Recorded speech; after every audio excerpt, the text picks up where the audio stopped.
আসসালামু আলাইকুম। আজকে আমি আপনাদের সাথে শেয়ার করব অসম্ভব মজার কাচকি মাছের চচ্চড়ি। কাচকি মাছ রান্না করার জন্য চুলায় একটি প্যান দিয়ে তেল দিয়ে দিয়েছি।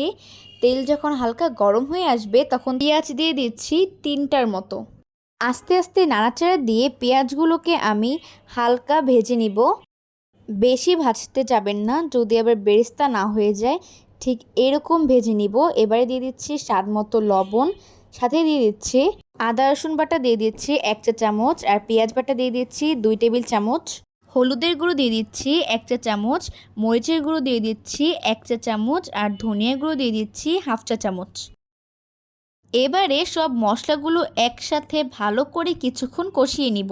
মশলাগুলো যত ভালো করে কষাবেন মাছের চচ্চড়িটা তত বেশি টেস্টি হবে। যে কোনো খাবারেরই মশলা কষানোর উপর নির্ভর করে খাবারের মজাটা।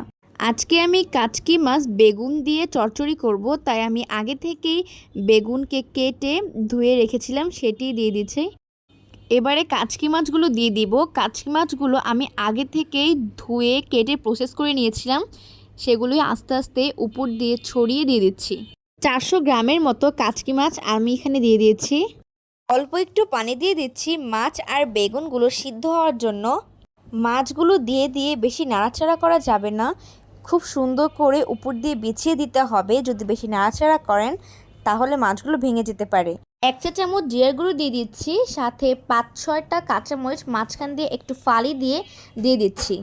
এবারে সব কিছু একসাথে কিছুক্ষণ কষিয়ে নিব, পানিটা শুকিয়ে আসা আগ পর্যন্ত। চচ্চড়ি কিন্তু সাধারণত একটু মাখা মাখা হয়, তাই আমি এখানে বেশি ঝোল রাখবো না। এবারে দিয়ে দিচ্ছি কিছু ধনিয়া পাতা কুচি। এবারে চুলার আঁচটা লো মিডিয়ামে রেখে আরও কিছুক্ষণ চুলার উপরে রেখে একটু গা মাখা মাখা করে নিব। দেখতে দেখতে হয়ে গিয়েছে আজকের আমার অত্যন্ত সুস্বাদু বেগুন দিয়ে কাচকি মাছের রেসিপি। আপনারা অবশ্যই এটা বাসায় ট্রাই করবেন এবং কেমন হয়েছে তা আমাকে কমেন্টসে জানাবেন। দেখা হবে নতুন কোনো ভিডিওতে। আল্লাহ হাফেজ।